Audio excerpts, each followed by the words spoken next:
Kita langsung ke Pak Roni Sompi. Kenapa bahasanya tidak gamblang dan juga terbuka, Pak Roni Sompi? Kenapa menggunakan kesimpulannya tidak ada keterlibatan pihak lain, tidak ada unsur pidana, bukan pembunuhan atau bunuh diri? Baik, terima kasih Mas Andromeda. Ini pertanyaan yang sangat baik. Kesempatan kita memberikan edukasi kepada masyarakat melalui diskusi kali ini. Bahwa di KUHP yang berkaitan dengan kematian itu ada beberapa pasal. Misalnya pembunuhan, ya. Kemudian penganiayaan berat yang menyebabkan kematian.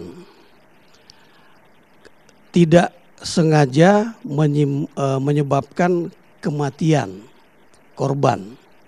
Sehingga ketika penyidik melakukan pengolahan tempat kejadian perkara di mana ada mayat, ada jenazah, dia berkewajiban untuk mengungkap melalui kegiatan pengolahan tempat kejadian perkara, olah TKP dengan menggunakan scientific crime investigation, menggunakan laboratorium forensik, menggunakan kedokteran forensik, digital forensik dan sebagainya untuk mengetahui apakah ada tindak pidana atau tidak. Nah, saya sangat salut kepada penyidik Polda Metro Jaya di bawah pimpinan Direktur Reskrim Polda Metro Jaya yang menyampaikan kepada publik apa yang sudah dilakukan selama ini sebagai sebuah hasil yang menyatakan mereka belum menemukan adanya tindak pidana. Belum menemukan ada tindak pidana? Ya, peluang itu masih ada berarti? Karena beliau menyampaikan tadi masih terbuka terhadap masukan-masukan. Informasi-informasi apa saja masih terbuka. 103 barang bukti, 24 saksi tidak cukup ya Pak Roni Sompi ya berarti ya? Ya, kalau memang belum ditutup, kan belum ada pernyataan ditutup, belum ada case close seperti Prof. Jamin Ginting tadi sampaikan.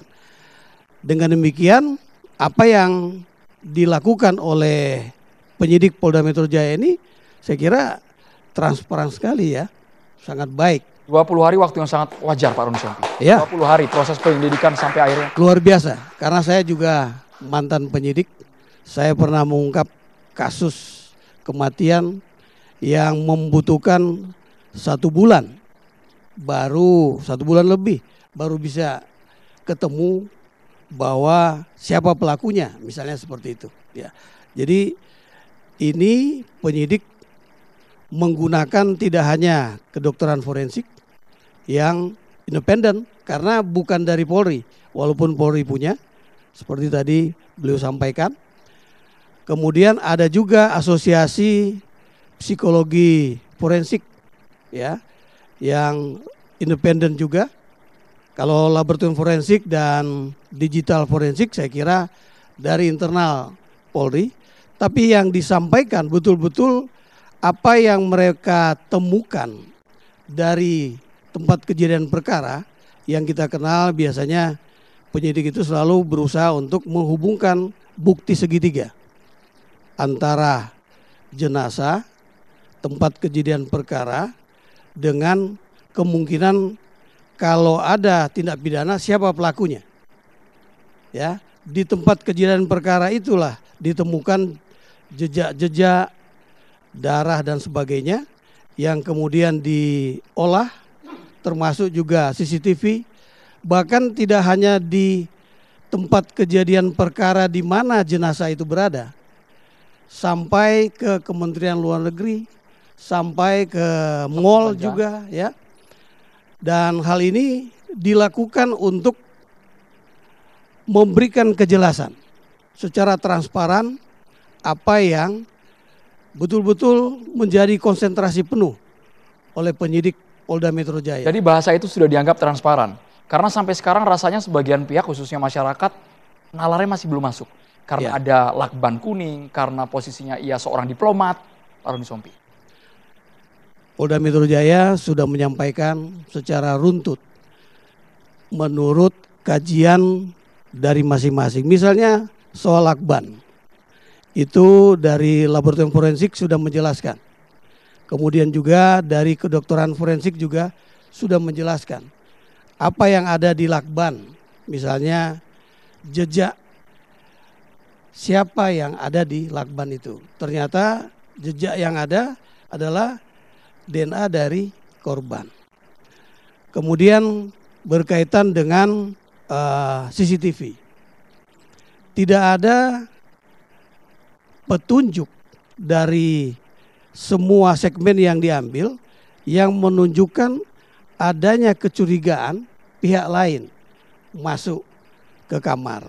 Nah, tadi sudah disampaikan oleh beliau bahwa untuk masuk ke kamar hanya dua tempat masuknya, pintu dan jendela.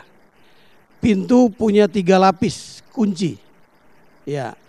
Kemudian plafon, plafon tidak ada kerusakan, tidak ada jejak-jejak manusia yang bisa dicurigai bisa masuk dari plafon. Nah, oleh karena itu sekali lagi saya pertama menyampaikan apresiasi yang tinggi kepada jajaran Polda Metro Jaya. Tapi juga saya memberikan apresiasi kepada Kompolnas yang mengawal. Artinya tugas dan fungsi Kompolnas betul-betul maksimal dilaksanakan sehingga penyidik ini dia bergerak sedikit sudah diawasi. Nah, tentu dalam kesempatan ini saya menyampaikan simpati saya kepada keluarga, menyampaikan turut berduka cita yang dalam, dan semoga keluarga bisa diberikan kekuatan menerima musibah ini. Baik Pak Roni Sompi, kita boleh ke kriminolog, apakah memang kerja polisi sudah sangat transparan? Karena kita kan inginnya semua orang itu percaya ya, Prof. Hadrianus, percaya sebagai aparat penegak hukum juga, harusnya semua kerja dari awal hingga tadi kesimpulan publik menerima itu. Tapi nyatanya publik masih bertanya dan kesannya masih dibuat misterius karena ada yang tak wajar, yang janggal, Prof. Hadrianus. Saya ingin melihat satu hal saja, yakni bahwa korban sendiri itu juga menyumbang pada sulitnya situasi ini, gitu ya. Jadi korban itu sendiri, Arya Daru Pangayunan, ya itu juga membuat lalu polisi lalu terpaksa melakukan cara-cara yang lalu kemudian bisa dikatakan sebagai tidak terlalu sistematis. Bayangkan ya, yang bersangkutan itu kan dicitrakan dan juga disebutkan oleh teman-teman Apsifor sebagai orang yang berkinerja, produktif, disukai di masyarakat, memiliki rekam jejak yang baik gitu ya.